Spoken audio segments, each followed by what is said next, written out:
দীর্ঘ ১.৫ দশক রাষ্ট্র ক্ষমতায় থাকায় তৃণমূল পর্যায়ে আওয়ামী লীগের বিশাল সমর্থক গোষ্ঠী তৈরি হয়েছে। তবে এবার তারা পাচ্ছে না নৌকা প্রতীক। অন্যদিকে দলটির কার্যক্রম নিষিদ্ধ হওয়ায় প্রকাশ্যে সমর্থনের কথাও বলতে পারছে না তারা। বিশ্লেষকরা বলছেন, চুপচাপ থাকা আওয়ামী লীগের এই সমর্থকরাই বড় ফ্যাক্টর হয়ে উঠবেন আগামী ১২ই ফেব্রুয়ারি।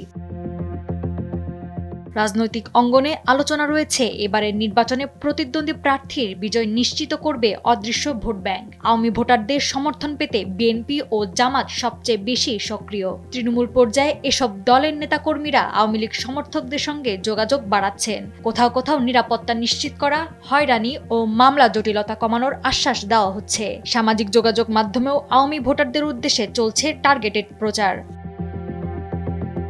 ঢাকা বিশ্ববিদ্যালয়ের রাষ্ট্রবিজ্ঞান বিভাগের অধ্যাপক কাজী মোহাম্মদ মাহবুবুর রহমান বলেন, আওয়ামী লীগ নির্বাচনে না থাকলেও দলটির ভোট ব্যাংক আগামী সরকার গঠনে বড় প্রভাব ফেলবে। তার মতে, ব্যবসা বাণিজ্য ও ব্যক্তিগত নিরাপত্তার কথা বিবেচনায় অনেক আওয়ামী লীগ সমর্থক ইতোমধ্যে বিএনপির পক্ষে সমর্থন দিয়েছে। রাজনৈতিক বিশ্লেষক অধ্যাপক মাহবুব উল্লাহ বলেন, ক্ষমতার রাজনীতিতে আদর্শের চেয়ে সংখ্যার গুরুত্ব বেশি। তাই আওয়ামী সমর্থনদের ভোট টানতে বিএনপি ও জামায়াতের তৎপরতা অস্বাভাবিক নয়। ফলে আগামী ১২ই ফেব্রুয়ারি নির্বাচনে আওয়ামী লীগ ভোটাররা কাকে ভোট দিবেন সেই প্রশ্নের উত্তরই হয়ে উঠেছে এবারের নির্বাচনের অন্যতম নির্ণায়ক। নাওয়ার সালসাবিল দুর্দানা, সময়ের আলো।